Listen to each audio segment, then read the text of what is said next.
मैं भौचक था जब सिटीजनशिप अमेंडमेंट एक्ट प्रधानमंत्री मोदी जी लेके आए। एक्ट का विरोध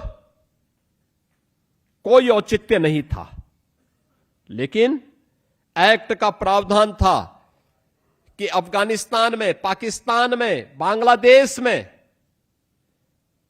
यानी ये तीनों भाग वह हैं जो अखंड भारत के हिस्से हुआ करते थे। आज से नहीं, हजारों वर्षों की विरासत एक साथ जुड़ी हुई है।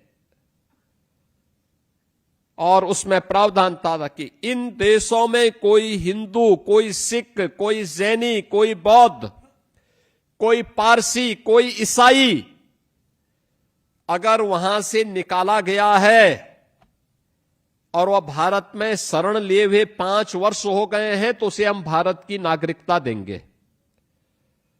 इसमें कहीं यह नहीं था कि हम मुसलमान की जमीन लेंगे या कांग्रेस की जमीन लेंगे या समाजवादी पार्टी की जमीन ले लेंगे। ये कहीं नहीं था, एक्ट में कोई प्रावधान नहीं। लेकिन आंदोलन देश के अंदर करने के प्रयास हुए।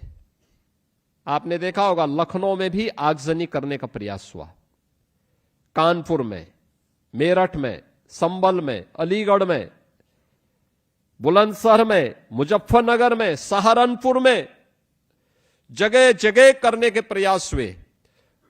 तो गनीमत थी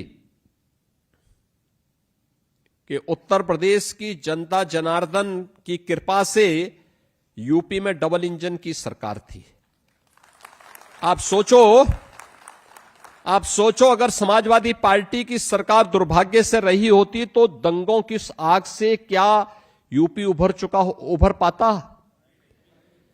किस प्रकार का नग्न तांडव होता था? और तो उन्हें मालूम था दंगाइयों को कि दंगा की कीमत क्या चुकानी है अब।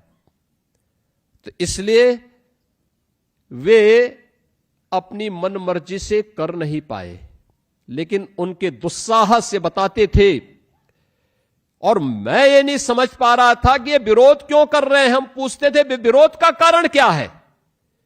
अगर कोई विस्थापित हिंदू को, विस्थापित सिख को, विस्थापित बौद्ध को, विस्थापित जैन को, विस्थापित पारसी को भारत सरकार अपनी लैंड देकर के उसको बसाना चाहती और नागरिकता देना चाहती, तो आपको परेशानी क्या हो रही है? लेकिन विरोध किया गया, और उस विरोध को कौन मजबूती से पीछे से पुशअप कर रहा था? कांग्रेस, समाजवादी पार्टी। इनका वो चेहरा भी तो आपने देखा होगा। यानी ये वास्तविक दोषी हैं 1947 के विभाजन के भी और 1947 के कत्लेआम के भी। अगर उस समय मोदी जैसा प्रधानमंत्री होता तो भारत का कोई बाल बांका नहीं कर पाता। लौह पुरुष सरदार वल्लभ भाई पटेल जैसा प्रधानमंत्री होता तो भारत की एकता को कोई खंडित नहीं कर पाता। लेकिन इन कांग्रेसियों की बुजदली का दुष्परिणाम क्या था कि देश को इसकी कीमत चुकानी पड़ी। और सीए के दौरान भी इनका एक चरित्र आप सबने देखा होगा।